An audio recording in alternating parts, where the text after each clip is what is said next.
to Kenya. Exactly what is going on? How can 100 schools be burnt down within 2 months? No, I don't understand. Somebody enlighten me.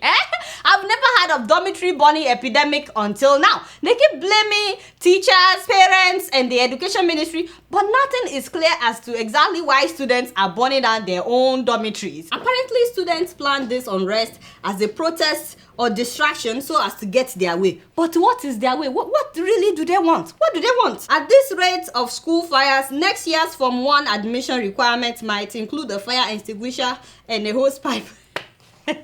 Okay, so people are making fun of this, but seriously, I don't know what is going on in Kenya. I don't know why students are setting their own dormitories on fire. It doesn't make sense. By the way, while we're on Kenya, I was so happy to hear that Kenyans kicked out that musician, Koffi Olomide. They kicked him out, you know? They deported him after he kicked one of his female dancers at the airport.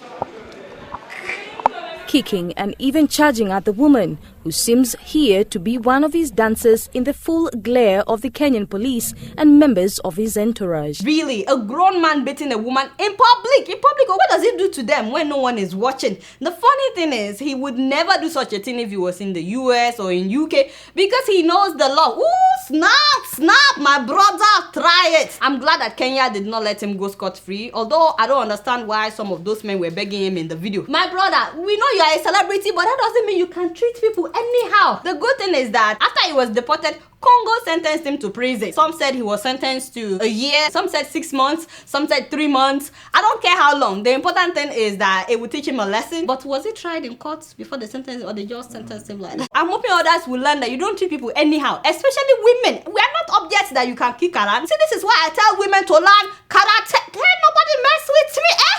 But while we are on Congo, by the way, can we also go after those that are raping women? Koffi kicked a woman and you sent him to jail, okay? Because the whole world condemned what he did. But thousands of women are raped in Eastern Congo every year.